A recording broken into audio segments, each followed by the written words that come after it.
Hey y'all! So last year I read 65 books. These are the 12 books that I can't stop thinking about. And I had to make this video because I love a good book recommendation. I'm looking for my book bestie twin. And what I mean by that, by book bestie, is somebody who reads like similar books to me. And so like they can recommend stuff. So let's get into it. So let's start off with The Unkindness. I'm looking down because my laptop. The Unkindness of Ghosts. The Unkindness of Ghosts is basically a speculative fiction and it's set in the far future. And Earth is no more, like, there's no more people on Earth. They had to get on a ship and leave. And so, obviously, humans being the terrible creatures that they are, they have created like a super caste system, a super caste system. The black people are at the bottom and the white people are at the top. And so basically our main character, we're following this girl, and she is a product of epigenetics, and so she kind of has like male and female aspects.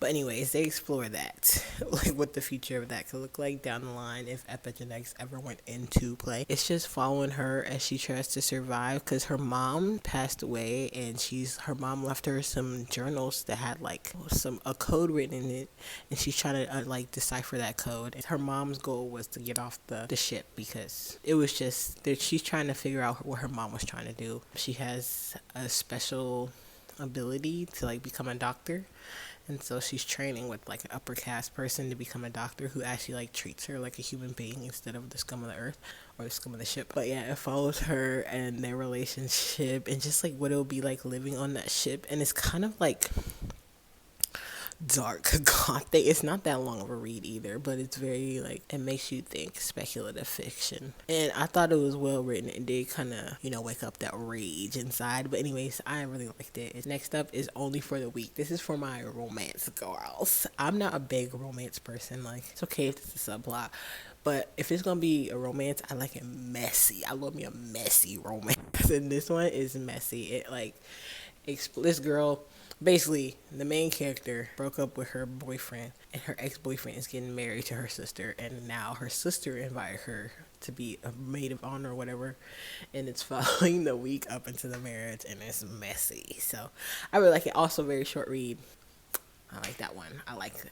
That was a tasteful romance, and it gave beach vibes, like Caribbean vibes. Highly recommend. Next up is The House of Eve.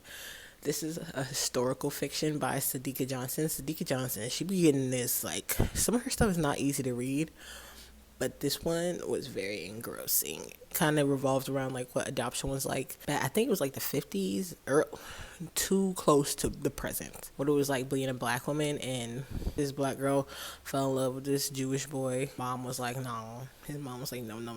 Of course, she gets pregnant, and it follows, like, her life. Yeah, it's not an easy read, but I definitely enjoyed it. It made me feel like my eyes were open a little bit more. I recommend that one. I recommend it. That was like historical fiction, like literary fiction.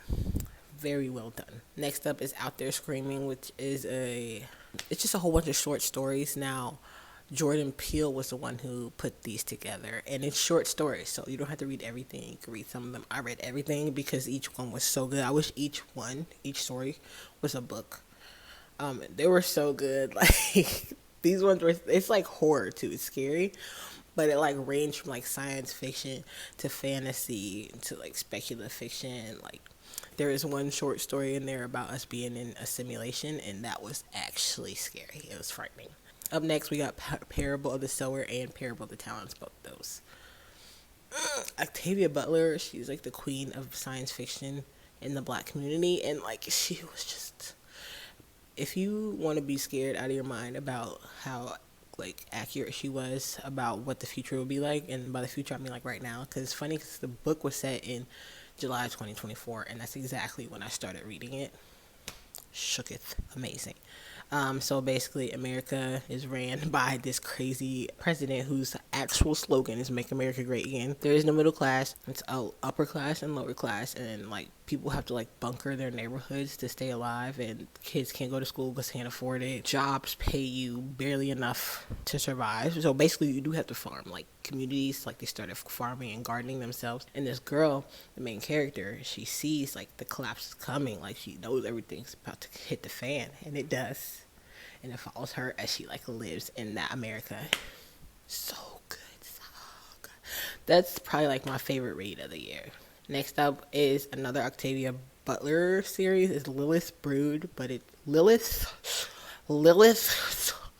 Brood. It starts with Dawn, and this one is also speculative fiction, science fiction.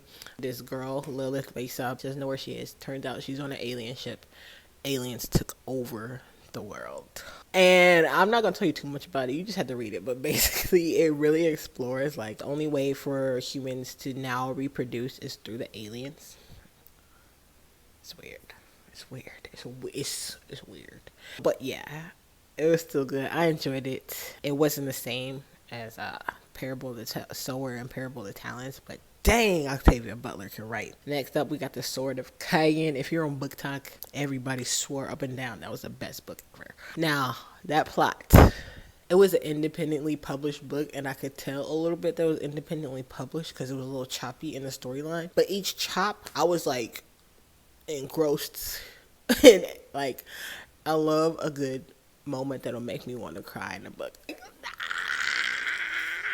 I had a few of those moments in that book, like really like bawling. I was like so sad. But Sword of Cayenne follows this woman, female main character. Her dad wants to marry her off into another rich family. She doesn't want to do it because she's in love, so she tries, and she has like these special powers. But then it follows her into her like marriage, and she's like hiding those powers because it's not ladylike.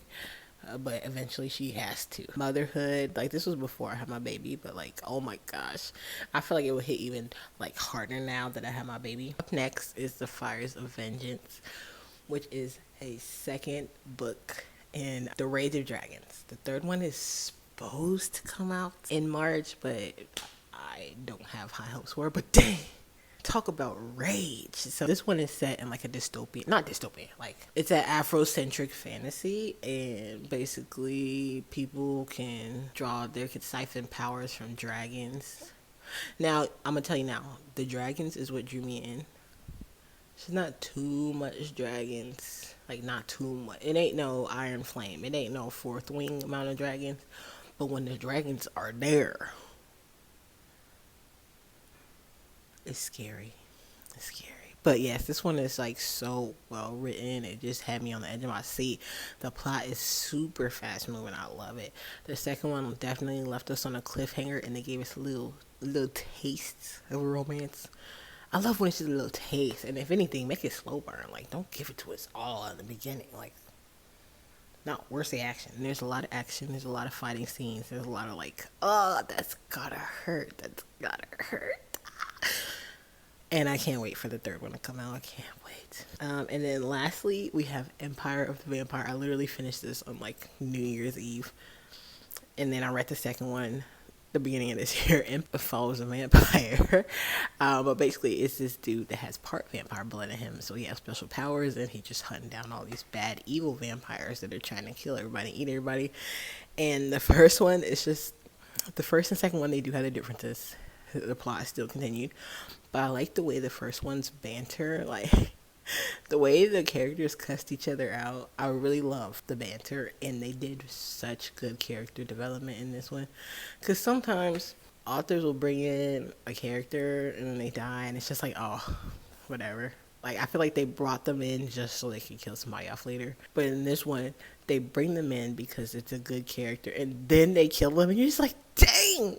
And then possibly they come back later, but you still like were really convinced that they died. But some of them don't come back. Oh my gosh, y'all, I'm sitting here listening back to the video, and I completely forgot two of the books. Moth to a Flame by Ashley Antoinette. Oh my. This one, Raven pissed me off so much. Like, Raven, what are you doing? Basically, this girl, she was a drug kingpin's favorite daughter. He was rich. He was out the game, kind of. She was spoiled. And this dude that was trying to take over his business and take all his empire came, and he was like, ooh, I'm going to take his daughter too. So, of course, she falls hopelessly in love with him, and he ruined her life. He ruins her life so bad. And it's just following her trying to, like, get back to normalcy after that, and it was just so gut-wrenching. I was just like, why would you do that? Why would you do that? The whole time. But it was a good book. I really liked it. I love one that makes me just like be like, don't do it, don't do it, and then they do it anyway. And then lastly, by Tananarive Due, this was a trilogy that I feel like nobody talks about. Nobody talks about this, but this was like a horror book. But it's not your usual like stabby stabby gory gory horror book. It's like subtle. So basically, My Soul to Keep is a trilogy about this woman falls in love with this man, and she's like, "Why does this man never age? Why is he like just look so good all the time?" Turns out he had the blood of Jesus in his body, so he was immortal. So there was a whole bunch of immortal men that were living out of Ethiopia, and they would just like try to blend into the world. And so in order to keep his secret, he was like killing people and trying to like hide his secret. Turns she finds out, she's like, "Why is everybody dying around me?" And she finds out that her husband is immortal. And then it just goes from there. I don't want to give any spoilers, but these books was my personality for a good like 2 months. Like I had a hangover from how good these books were.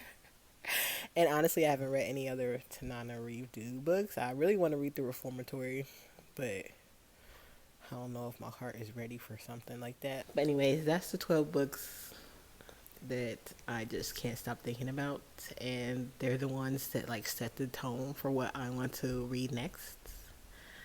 And yeah, if you made it all the way here, thank you so much. Can you please like give me some recommendations? Like if these book recommendations made you think of anything else, put them in the comments.